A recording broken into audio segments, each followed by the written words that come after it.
Muy buenas a todos chicos y bienvenidos a este nuevo vídeo del canal, y en el día de hoy continuamos con nuestro curso sobre banca de inversión, concretamente en el área de valoración y análisis.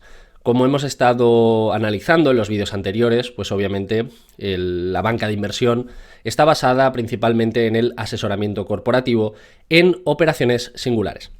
Esto implica obviamente que nosotros como analistas debemos de conocer prácticamente una gran cantidad de operaciones y una gran cantidad de casuísticas que se nos pueden poner por delante por el hecho de que pues, puede llegar a ser una necesidad del cliente al que estamos asesorando.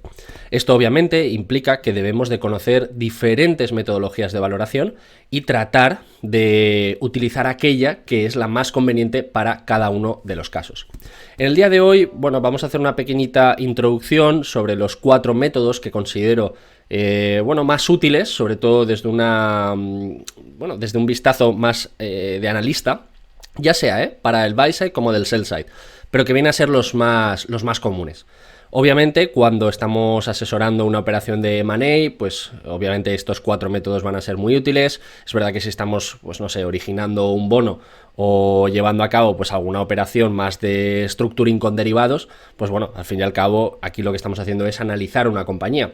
Pero bueno, este conocimiento global o estas metodologías pues nos van a servir para tener un contexto, para tener unos cimientos muy robustos con los que poder construir, ¿no? Y sobre todo para entender pues cómo estas grandes operaciones que a veces vemos en la prensa pues se llevan a cabo. Obviamente estos 4 métodos, ya sea el de Enterprise Value Method, descuento de cash flow, dividend yield o método de comparables, pues obviamente se pueden complicar muchísimo, y obviamente pues estamos haciendo operaciones en las que se está produciendo una fusión o una adquisición por parte de, no sé, de una compañía tecnológica en la que existen pues valoraciones muy subjetivas sobre, pues no sé, sobre intangibles o sobre un software.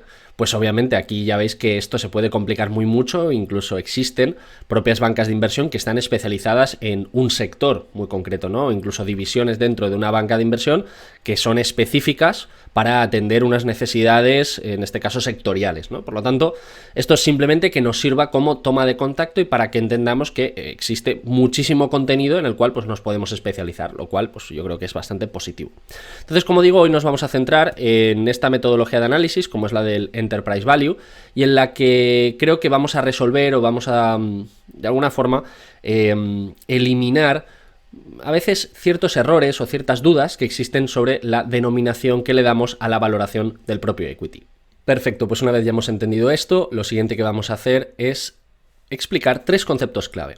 El primero de ellos es lo que se conoce como el Enterprise Value. Esto implica el valor total de una compañía para el conjunto de todos sus proveedores de capital. Es decir, desde una perspectiva de la adquisición, cuánto me cuesta comprar el equity y la deuda que tiene aparejada esa compañía. No os preocupéis porque ahora lo vamos a ver en detalle y os voy a enseñar pues un pantallazo de Bloomberg donde ahí lo vamos a ver muy bien. En segundo lugar tenemos lo que se conoce como el market value, o digamos el valor de mercado, la capitalización que tiene. En este caso, ¿qué es lo que vamos a utilizar? Pues el número de acciones que están puestas en circulación, es decir, aquellas que están disponibles para que el público en general, ya sea retail o institucional, lo pueda comprar, por el número de esas acciones que hay. Es decir, si hay, pues no sé, 1000 acciones y cada una cotiza a $10, pues ya sabemos que la capitalización de mercado pues es de 10.000. ¿Vale? Esto es sencillito. Y en tercer lugar tenemos el book value, o lo que se conoce como equity value. Esto viene a ser, si cogemos un balance, pues el patrimonio neto, es decir, la resta entre el activo total y el pasivo total, que hemos hablado muchísimas veces, y que nos queda pues obviamente el equity. Si yo cojo todo el activo, que sería hasta aquí, activo, luego tengo el pasivo, ya sea a corto plazo como largo plazo, y luego me queda el equity, que viene a ser pues las aportaciones y pues todo aquello que va quedando con respecto pues al beneficio neto, ¿no? Lo que se va quedando en la compañía y que no se reparte a través de dividendos, los retained earnings, ¿vale? Entonces, ¿qué es importante? Como estáis viendo, son términos que se parecen mucho: Enterprise Value, Market Value, Book Value, pero esta diapositiva la tenemos que entender muy bien o la tenemos que interiorizar muy bien. Fijaros aquí, el Book Value no es lo mismo que el Market Value. El Book Value es simplemente una métrica contable, es una métrica que va directamente al balance. Y por otro lado, el market value es el valor que tiene en mercado, es decir, el global del mercado, qué valoración le está dando a cada una de esas acciones, y obviamente, pues si lo multiplicamos uno por el otro, obtenemos esta cifra. ¿Por qué muchas veces el book value no se iguala al market value? Pues en primer lugar porque el market value incluye expectativas, es decir, incluye qué es lo que puede pasar con esa compañía, cuál es la tendencia sobre la deuda, cuál es la calidad de los activos, cuál es la capacidad que tiene esa compañía para hacer conversión de esos activos en cash flow, es decir, rentabilidad.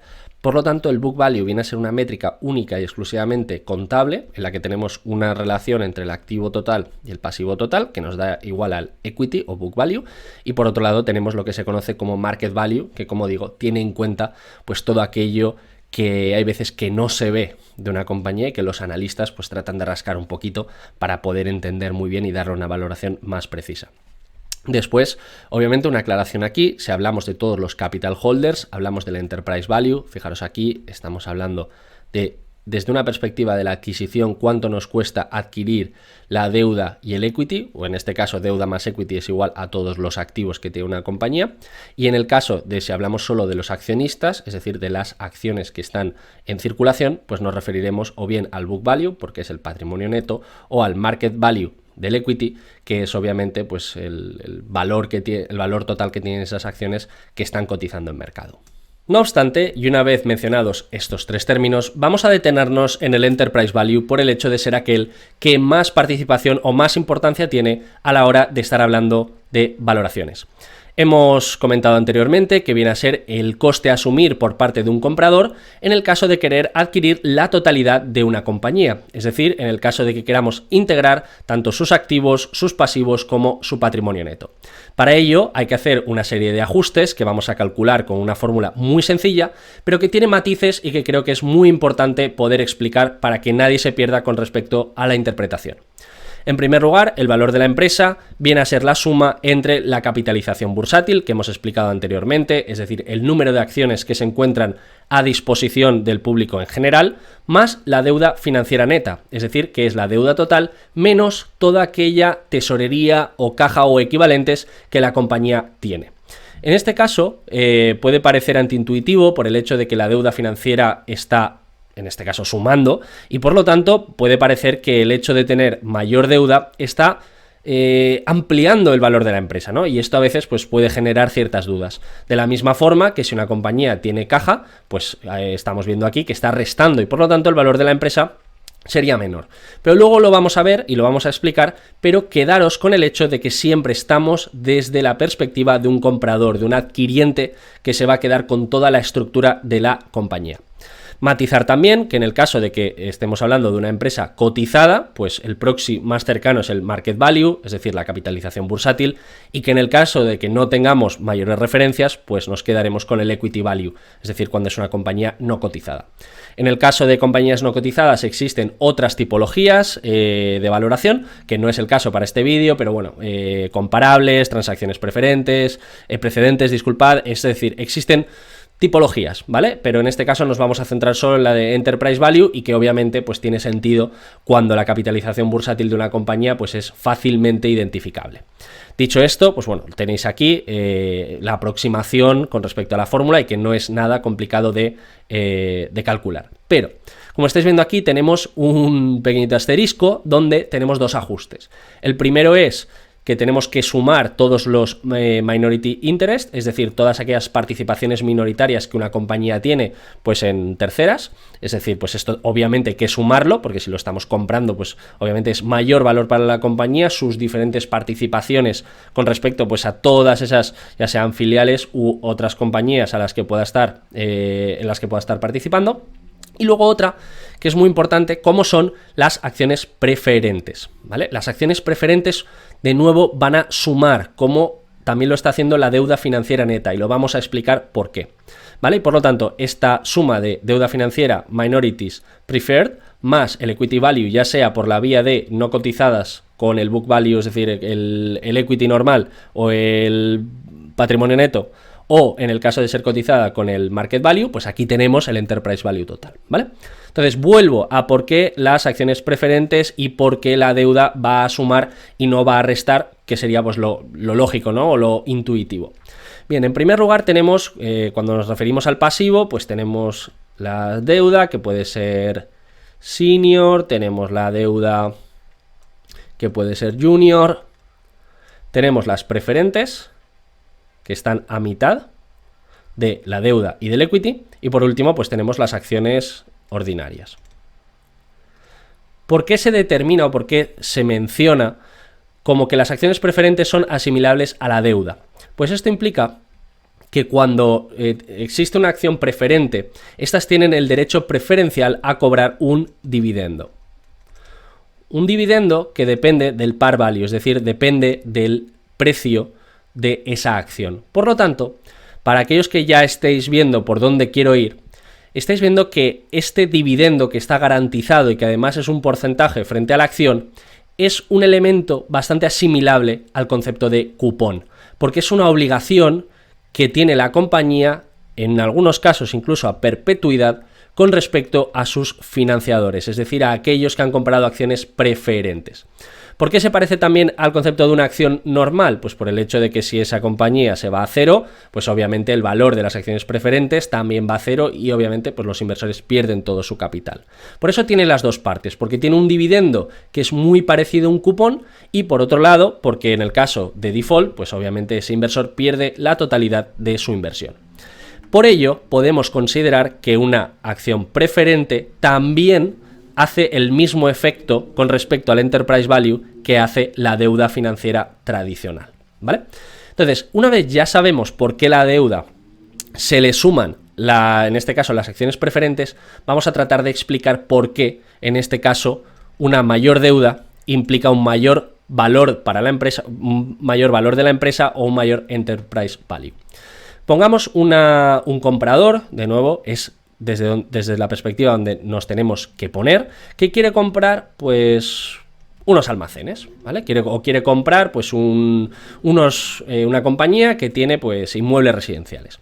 Entonces, esto lo está valorando en unos $200.000 aproximadamente, ¿vale? Entonces este sería, digamos, el valor contable, el valor real, el valor book value puro de ese inmueble, ¿vale? En el caso de que fuese cotizado, pues sería el market value, y en el caso de no ser cotizado, como puede ser un inmueble, pues en este caso el valor de mercado pues más accesible que pudiéramos tener, ¿no?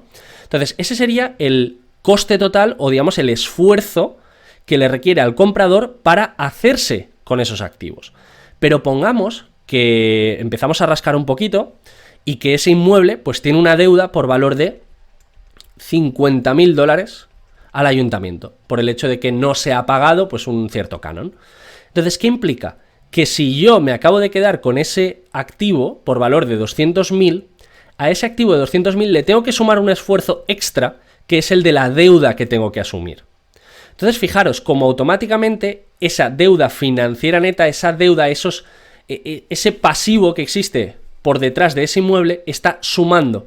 Y por lo tanto, si en vez de enterprise value hablamos del esfuerzo que tiene que hacer un comprador para quedarse con un activo o con un total de activos que viene a ser una compañía, esa deuda tiene que sumar. Y ahora además añadimos de por qué el cash resta. Pensemos que a la hora de comprar pues esos inmuebles, pues dentro hay un mobiliario que tiene una valoración de 10.000 euros y que esto pues lo podemos vender fácilmente a mercado al día siguiente. Pues obviamente si yo he comprado un activo con 200.000 que tiene una deuda de 50.000, yo ya sé que voy a tener que soltar 250.000. Pero si encima dentro descubro que tengo, oye, pues activos que voy a poder vender fácilmente y que me voy a ahorrar 10.000 euros porque los vendo y enseguida hago caja, esta parte de aquí va a estar restando. Por lo tanto, el total, es decir, el esfuerzo total que está asumiendo ese inversor, ese comprador que se quiere hacer con la totalidad de los activos o del activo, es la capitalización bursátil o el valor del propio, en este caso del equity, es decir, del activo puro que vemos aquí, más la deuda que tiene aparejada, menos el cash o aquellos equivalentes que se pueden deshacer o que pueden hacer que esa deuda sea inferior. Por lo tanto, lo que nos está diciendo es que el enterprise value de esta operación o de esta compañía es de 240.000, en la que hemos sumado pues el valor del activo, es decir, la capitalización bursátil o el market value de ese activo, más la deuda, menos todos aquellos cash o equivalentes que podemos fácilmente vender y con ello amortizar parte de la deuda. Y esto es súper importante y lo vamos a ver en un ejemplo real con el caso de Microsoft, en el que, bueno, por aquel momento la acción cotizaba $255, tenemos pues alrededor de unos 7.443 millones de acciones y por lo tanto tenemos un market value, prácticamente no sé casi ni cómo leer este número, pero bueno, es esta cifra que estáis viendo aquí, ¿vale? Entonces, fijaros aquí cómo por una parte vamos a restarle el cash y los equivalentes, que son unos 99.500 millones aproximadamente. Tenemos también por aquí unos 77.985 millones de deuda total y en la que obviamente pues el cash es superior a la deuda total, ¿vale? Esto es una posición que a priori es muy favorable, pero como veis, a efectos del Enterprise Value, el hecho de que el cash sea mayor que la deuda, como el cash está restando y la deuda está sumando, el Enterprise Value final de Microsoft es incluso inferior a la capitalización de mercado que tiene. Y aquí, pues bueno, lo podéis ver con respecto pues, a la evolución desde 2021, 2022 en adelante, con respecto a todos los cuartos, etcétera. Y obviamente, donde nos podemos encontrar la parte de el precio, que es una de las variables que más hace fluctuar obviamente este Enterprise Value, y luego pues obviamente la caja y la deuda total, ¿vale? Entonces, bueno, un ejemplo sencillito y que nos sirve para entender todo lo que hemos visto en esta slide anterior. No obstante, y una vez ya hemos explicado cómo llevar a cabo una valoración a través del Enterprise Value, creo que no está de más haceros una breve mención a otra tipología de valoraciones que también salen de métricas similares, como es la de Price to Earnings o ratio PER, por el hecho de que obviamente pues extrae su análisis basado en el precio de cotización de cada una de esas acciones que están en mercado, dividido por la rentabilidad que cada una de ellas aporta a sus accionistas. La división, de forma simple, lo que nos permite es conocer el número de años que tarda una empresa en generar vía beneficios, esto es muy importante, su precio pagado.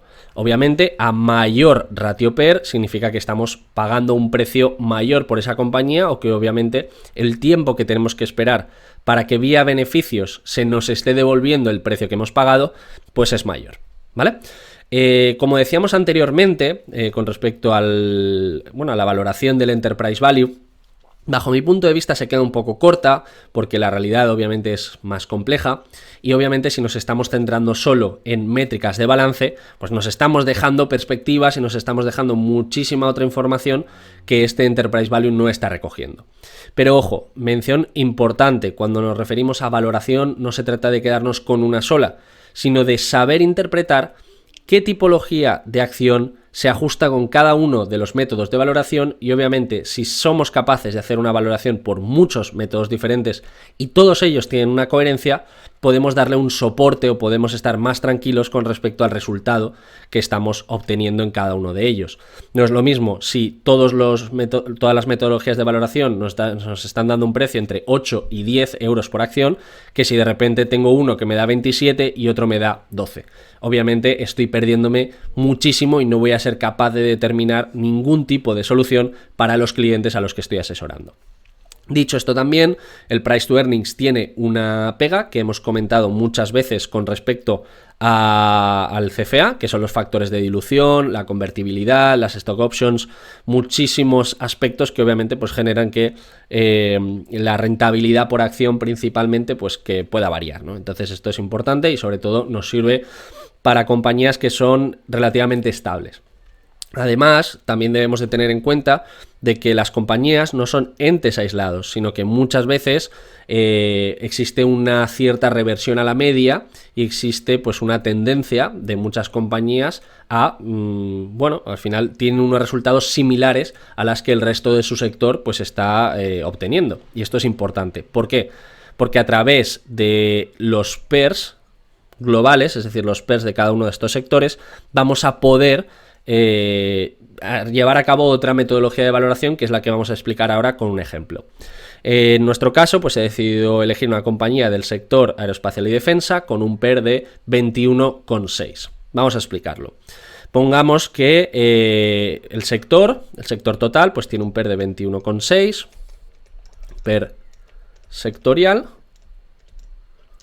y que nuestra compañía ABC pues tiene un PER individual de 18,50. Esta empresa ABC pues tiene un precio en mercado de 25 euros por acción, el price to earnings que tiene esa acción es de 1,10, ¿vale? Por lo tanto, ¿qué es lo que vamos a hacer? Pues en primer lugar vamos a intentar obtener un precio objetivo por el cual esta compañía, y teniendo en cuenta el ratio PER sectorial, ¿qué valor teórico se ajusta con la realidad actual del propio mercado o con la media que ese mercado está teniendo?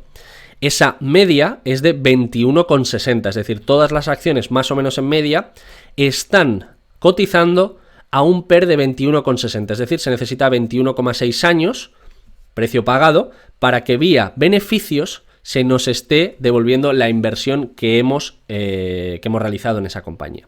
Por lo tanto, si yo tengo un price to earnings de una acción de 1,10 y el múltiplo PER al que está cotizando la mayoría de esas acciones del sector y que de alguna manera marca, digamos, un estándar de mercado, si yo tengo 1,10, que es el price to earnings que tiene la compañía, multiplicado por el price to earnings, en este caso en ratio PER sectorial, pues lo único que tengo que hacer es multiplicar 21,60 por 1,10. Es decir, cuál es la rentabilidad por acción que tiene la compañía multiplicado por el múltiplo de rentabilidad por acción en media por el que se está pagando en ese sector.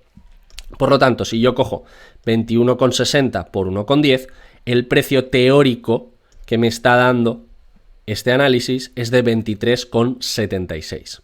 Si yo tengo un precio de 23,76, que es el precio al que debería de cotizar teniendo en cuenta el PER sectorial y teniendo en cuenta la rentabilidad por acción pura de esa acción individual, frente a los 25 euros, es decir, cotiza